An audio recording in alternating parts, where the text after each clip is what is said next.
Hello friends, ನಾನು ನಿಮ್ಮ ರೇಖಾ ಮನೆ ಅಡುಗೆ ಚಾನಲ್ಗೆ ಸ್ವಾಗತ. ಇವತ್ತಿನ ದಿವಸ ನಾನೊಂದು ರೆಸಿಪಿ ಮಾಡ್ತಾಯಿದ್ದೀನಿ. ಅದೇನೆಂದರೆ ನಾನು ಸೌತೆಕಾಯಿ ದೋಸೆ ಮಾಡ್ತಾಯಿದ್ದೀನಿ. ತಿನ್ನೋ ಸೌತೆಕಾಯಿ ಇರುತ್ತಲ್ಲ ಅದರಲ್ಲಿ ಅದು ಹೇಗೆ ಮಾಡೋದು ಅಂತ ಹೇಳ್ಕೊಡ್ತೀನಿ ನೋಡಿ. ನಾನು ಮೊದಲಿಗೆ ಸಣ್ಣ ರವೆ ತೊಗೊಂಡಿದ್ದೀನಿ. ಅದು ಉಪ್ಪಿಟ್ಟು ರವೆ ಅಂತಾರಲ್ಲ, ಬೆಂಗಳೂರು ರವೆ, ಅದು 2 ಕಪ್ ತೊಗೊಂಡಿದ್ದೀನಿ. ಇದು 5 ಜನಕ್ಕಾಗುತ್ತೆ ದೋಸೆ. ನೀವು ನಿಮ್ಮನೆ ಜನಕ್ಕೆ ತಕ್ಕಾಗಿ ತೊಗೊಳ್ಳಿ, ಎಷ್ಟು ಬೇಕು ಅಷ್ಟು ಕ್ವಾಂಟಿಟಿ ಜಾಸ್ತಿ ಮಾಡ್ಕೊಳ್ಳಿ.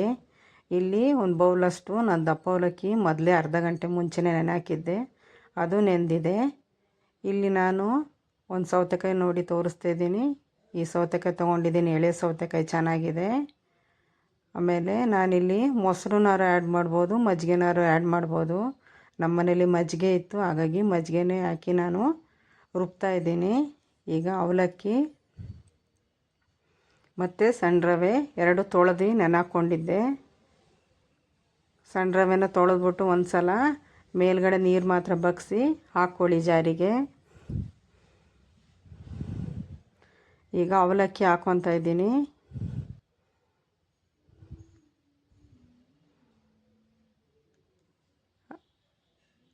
ಆಮೇಲೆ ಸಿಪ್ಪೆ ಹೆರ್ದು ನಾನು ಸೌತೆಕಾಯಿನ ಕಟ್ ಮಾಡಿ ಹಾಕ್ಕೊತಿದ್ದೀನಿ.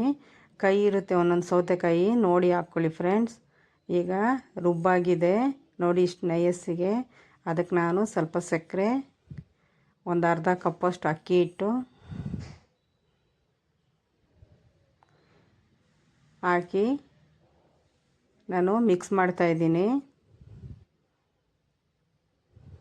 ನೋಡಿ ಈ ಥರ ನಾನು ಮಿಕ್ಸ್ ಮಾಡ್ತಾಯಿದ್ದೀನಿ. ಸ್ವಲ್ಪ ಗಟ್ಟಿ ಇದೆ. ಆಮೇಲೆ ಬೇಕು ಅಂದರೆ ಇನ್ನೊಂದೆರಡು ಸ್ಪೂನು ಮಜ್ಜಿಗೆನೇ ಹಾಕ್ಕೊಳ್ಳಿ. ತುಂಬ ಹುಳಿ ಮಜ್ಜಿಗೆ ಹಾಕ್ಕೋಬೇಡಿ. ಸ್ವಲ್ಪ ಸೋಡಾ ಹಾಕ್ತಾಯಿದ್ದೀನಿ. ಸೋಡಾ ಬೇಕು ಅಂದರೆ ಹಾಕ್ಕೋಬೋದು, ಇಲ್ಲಾಂದರೆ ಬೇಡ. ಸೋಡಾ ಹಾಕಿದ್ರೆ ಉಬ್ಬಿ ಬರುತ್ತೆ, ಚೆನ್ನಾಗಿ ಟೇಸ್ಟ್ ಇರುತ್ತೆ ಅಂತ. ಅದಕ್ಕೆ ಇಲ್ಲೊಂದು ನಾವು ಚಟ್ನಿ ರೆಡಿ ಮಾಡ್ಕೊಳ್ಳೋಣ.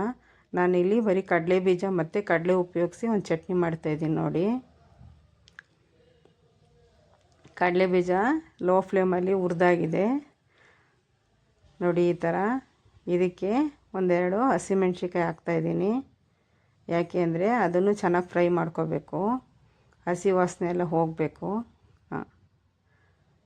ನಿಮಗೆ ಖಾರಕ್ಕೆ ತಕ್ಕಾಗಿ ಹಸಿಮೆಣ್ಸಿಕಾಯಿ ಹಾಕ್ಕೊಳ್ಳಿ. ಬೇಕು ಅಂದರೆ ಒಣಮೆಣ್ಸಿಕಾಯಿನೂ ಹಾಕೋಬೋದು.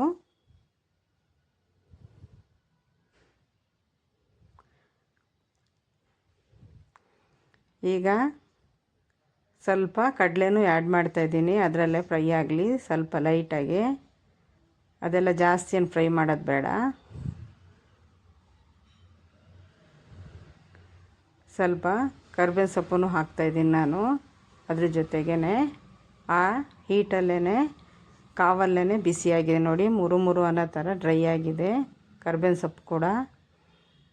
ಇದಕ್ಕೆ ಒಂದು 4 ಎಸ್ಲು ಬೆಳ್ಳುಳ್ಳಿ, ನೋಡಿ ಅಷ್ಟು. ಒಂದು ಸ್ವಲ್ಪ ಹುಣಸೆಹಣ್ಣು ಹಾಕ್ತಾಯಿದ್ದೀನಿ ನಾನು. ಇಲ್ಲಿ ಸ್ವಲ್ಪ ರುಚಿಗೆ ತಕ್ಕಷ್ಟು ಉಪ್ಪು,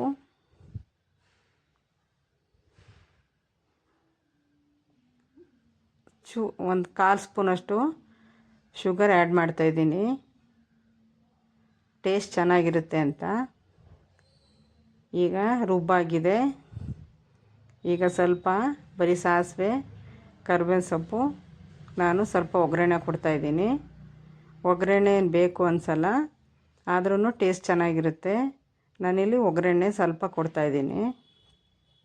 ಈಗ ದೋಸೆನ ಹಂಚ ಮೇಲೆ ಬಿಸಿ ಇಟ್ಟಿದ್ದೆ, ಹಾಕಿದ್ದೀನಿ ನೋಡಿ.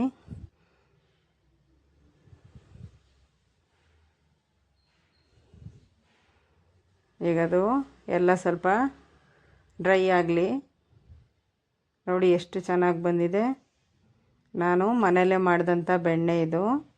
ಇನ್ನೊಂದು ಸಲ ನಾನು ಬೆಣ್ಣೆ ಯಾವ ಥರ ಮಾಡ್ತೀನಿ ಅಂತ ಇನ್ನೊಂದು ರೆಸಿಪಿಲಿ ತೋರಿಸ್ತೀನಿ. ನಮ್ಮ ಮನೆ ಹಾಲಲ್ಲೇ ಕೆನೆ ತೆಗೆದು ನಾನು ಬೆಣ್ಣೆ ಮಾಡಿರೋದು.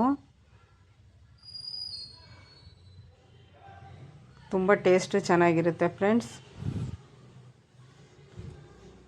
ಬೆಳಗಿನ ಟೈಮ್ ಎದ್ದು ಏನು ತಿಂಡಿ ಮಾಡೋದು ಅಂದಾಗ ಇದೊಂದು ರೆಸಿಪಿ ಮಾಡ್ಕೋಬೋದು. ಬೇಕು ಅಂದರೆ ನೀವು ಕಾಯಿ ಎಲ್ಲ ಆ್ಯಡ್ ಮಾಡ್ಕೋಬೋದು. ನಾನಿಲ್ಲಿ ಕಾಯೆಲ್ಲ ಏನು ಆ್ಯಡ್ ಮಾಡಿಲ್ಲ, ನೀವು ಬೇಕು ಅಂದರೆ ಆ್ಯಡ್ ಮಾಡ್ಕೊಳ್ಳಿ. ನಾನಿಲ್ಲಿ ಶೇಂಗಾ ಚಟ್ನಿ ಮತ್ತು ಬೆಣ್ಣೆ ಜೊತೆ ದೋಸೆನ ಸರ್ವ್ ಮಾಡ್ತಾಯಿದ್ದೀನಿ. ತುಂಬ ಸಾಫ್ಟಾಗಿ ಚೆನ್ನಾಗಿ ಬಂದಿದೆ ನೋಡಿ. ಇದನ್ನು ಸೆಟ್ ದೋಸೆ ಥರನೇ ಹಾಕಬೇಕು, ಆವಾಗಲೇ ಚೆನ್ನಾಗಾಗೋದು ದೋಸೆ. ಇನ್ನೊಂದು ರೆಸಿಪಿ ಜೊತೆ ಬರ್ತೀನಿ. ನಿಮ್ಮ ರೇಖಾ. ಲೈಕ್ ಮಾಡಿ.